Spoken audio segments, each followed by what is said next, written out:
Alright, hello everyone and welcome to Game 2 in a series. This is Game 2 between Vile Yong versus Sniper Zenith here on Shakura's Plateau. I know it doesn't look like Shakura's Plateau, but I guarantee you it is once you take a look and study the mini-map and the map itself. Yong spawning as the blue Protoss player on the bottom right-hand side of the map. Meanwhile, Sniper Zenith spawning on the top left-hand side of the map as the red Zerg. Zerg versus Protoss once more, and we'll see how Sniper Zenith does in this game. Sniper Zenith played a very interesting strategy in Game 1 of the series, and was able to really just counter everything that Vile Yong wanted to do, or not Vile Yong, the other Protoss player was able to do. Now, interesting to see another Protoss player come up, but this is Shakura's Plateau, and Shakura's Plateau definitely favors Protoss with that Forge Fast expansion. Zerg players have a little bit more of a difficult time trying to establish that third, as their third base options are, in order to counter the fast expansion are either the natural expansion that is a little bit far away from their main base, or they could have one closer to their main base, but it is actually also expanding in the direction of their opponent. Both options not very good, as we now see Yong perhaps going to be doing a bit of a two-base timing. If he's able to get up on two bases, perhaps 4 to 6 gateways with a robotics bay, and then just utilizing those colossi and sentries, that could be very effective at handling a 2 or even 3 base Zerg if they're able to hit that timing right with that level 1 weapons upgrade and extended thermal lance. Drones still mining away. It looks like spawning pool has been placed down first, so Sniper opting to change his strategy a bit, as we have one probe just dancing around here. The drone is not going to really be able to do much, as the drone is just getting some easy damage there, and now in comes a pylon. So this will be delayed for a little while longer. Once more, spawning pool will get done, most likely adding in some Zerglings and a queen, since he's not going to be able to really do anything to counter that. And now we also see a Nexus coming in from Yong. So Yong getting up that Nexus there. So currently Yong is going to be running on 2 Nexus. And we're going to see this one pylon get destroyed. The Zerglings will be able to clean it up in just a moment. And I believe Sniper will follow it up with a second queen as well, being built at the main base. Taking a look at the strategy of Yong. Yong is opening up with that front door Forge Fast expansion. Photon cannon is already being placed down. There is not going to be any serious harassment for quite some time, and the roaches may have even a little bit of a difficult time trying to destroy any of these buildings. In order for the roaches to be able to destroy anything here, they need sight up onto the high ground, which the photon cannon would already be able to fire back. An Overlord has a very difficult time getting into this position, as Stalkers will be able to shoot it down. Sniper doing the standard strategy of trying to out-expand his Protoss opponent, now getting up on his third base. Yong doesn't know about either of the expansions, but has a probe here, and that probe is gonna perhaps get sniped down, but not before it spots that additional hatchery. So Yong now knows some critical information on Sniper's strategy, and we'll see if he does follow it up with a 2-base timing. Spawning pool still up and running. We still don't have any gas right now, so Sniper is really going for the long game. If he's able to keep this game long, he will be in a very prime position. But Yong, if he's able to keep this game short, perhaps, and do a very heavy gateway push, or even a heavy robotics facility push without Colossi and just use Immortals, that could work as well. The front door has been completely sealed, as you can see, and I'm curious as to why the level 1 weapons upgrade hasn't been started, unless he's waiting for a Protoss building. Nope. Yes, he is waiting for that robotics facility, and now getting up that warp gate as well. Let's take a look back at the Zerg. Zerg currently getting that double extractor up. He wants to get on perhaps 4 gas eventually. Sniper now also getting down additional queens. Should have 4 queens for 3 hatcheries. Nope.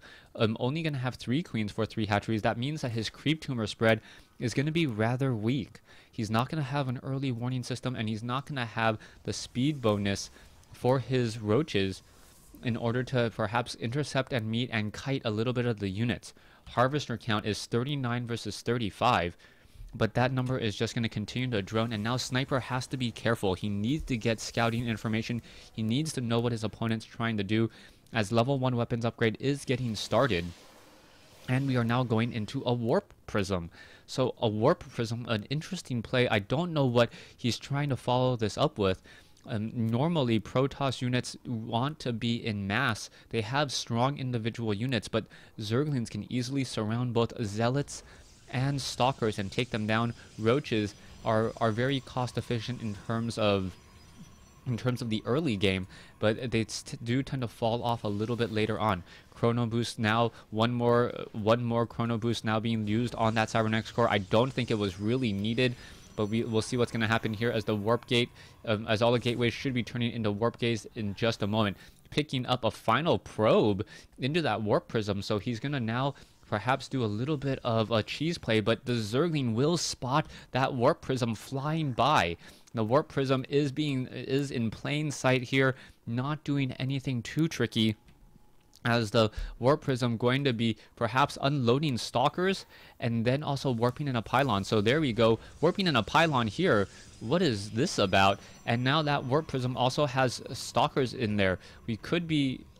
Actually, I have no idea what Yang is trying to do. He's not going for a Stargate strategy, and I think he may just be utilizing the Warp Prism for sight up onto the high ground. Stalkers now being dropped down up onto the high ground, and there you go, once again picked back up. The Warp Prism does have a fair amount of shields, but Yang's strategy did not really look all too great. We'll see how he's going to follow this up. The Warp Prism does have a lot of shields. It has a lot of shields to now naturally recharge once more. The Harvester count definitely in favor of Sniper. Sniper with a 9 Harvester count advantage, as the Warp Prism now looking to do a drop straight up on the front door. There is not much here. Infestation Pit now taking a bit of damage. Stalk or Queen now getting up onto the high ground. Zerglings unable to really get out of here, and now we see some dancing with that Warp Prism. Are they going to go up onto the high ground? Are they going to go back down onto the low ground? We'll see as time continues, and now Stalkers are still being warped in here. Stalkers being left behind or dropped down. Zerglings now are going to try to clean it up and able to be picked back up once more.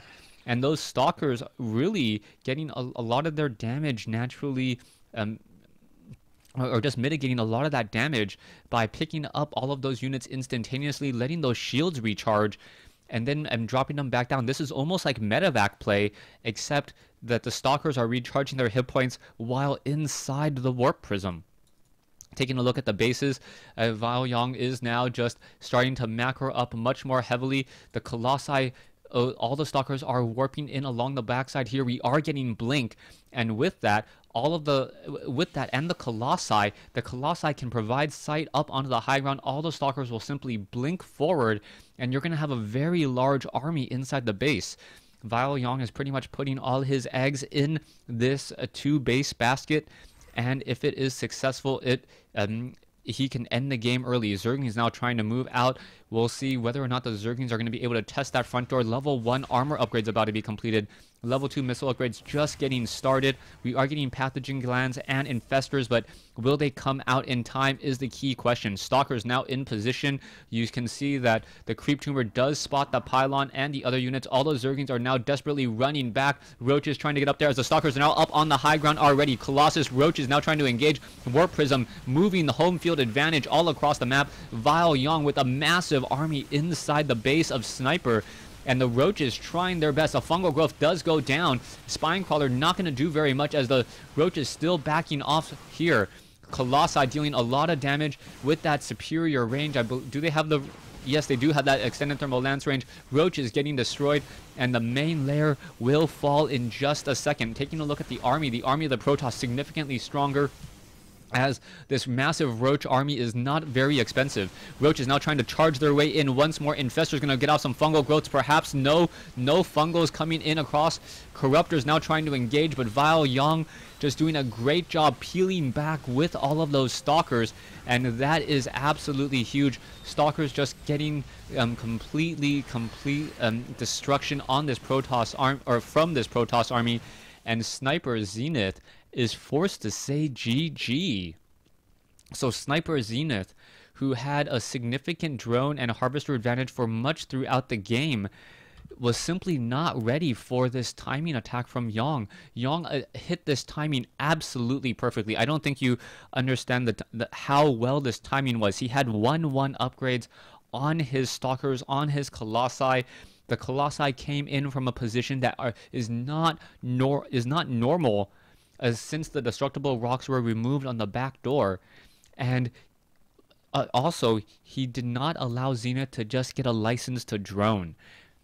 That all those things added together meant that his economy wasn't nearly as strong as it was supposed to be. That warp prism, as minimal damage as it did, it always applied more pressure than the Zerg player was really comfortable in dealing with, and didn't really get that drone advantage that he needed in order to mass up a large enough army to deal with just 2 Colossi and a whole bunch of Blink Stalkers.